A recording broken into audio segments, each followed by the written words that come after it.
خیرات امروز بر وقت اومدم از کار کمتر دم گیرم تا وقتی اوج نهولی وقت است کمتر. گلی کنیا بورستر بیچی؟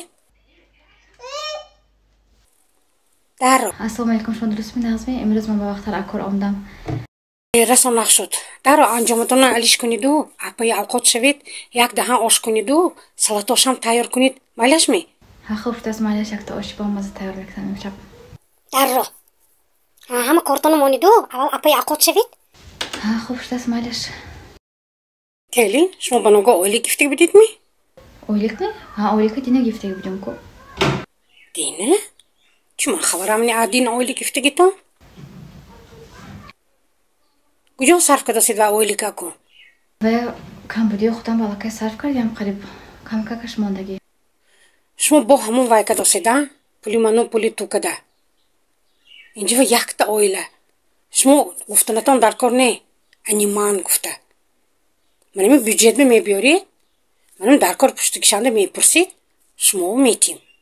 این خیلی پول گفته، روز کده، چیزی در کاری خودتان خریده. با مصلحت آدم وای میکنه. راست اولی ما اومدید می. زنتی اینجا همه با مصلحت کار میکنه. نه خیلی من فهمیدم پروست من نمیدونستم ده. این خلاکش نیست. چیزی خودم خریدم، الیتی خودم خریدم، کام بودی خودم کردم. شما یک دهان من با گفتنتون در کار بود که ما اولی گفتم من اینجا آوده میمونید. سانی من در کارشه میپرسید.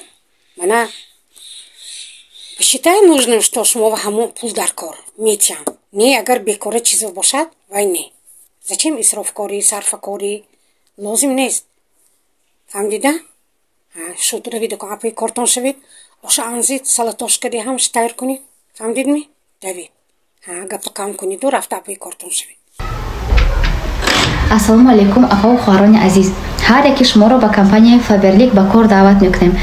کار کمپانی فابرلیک خوبیش در چیز دخترو در اون است که در سر ما یگان خوجایی نیست که فلان ساعت کار کن گوید یا که یگان خوجایی نیست که ما با دودوی کرده فلان قدر کار کن گوید.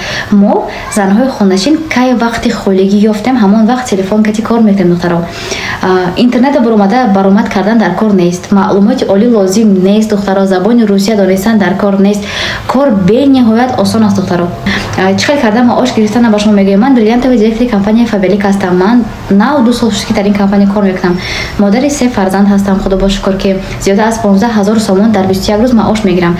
اگر شما هم خواهید از خانه نبرآمده زنی خانه‌نشین شده برابر فرزند نگاه کنید برابر کارهای خانه با وقت خالیتون با کم کم کار کنید و معاش همین خیلی بهترین گرید. همین نمره واتساپ من باور دارم که شما در مدت کوتاه یک زنی موفق میشوید که از خانه نبرآمده درباره فرزنداتون درباره شوهراتون میتونید که صاحب کار صاحب معاش بهترین شوید.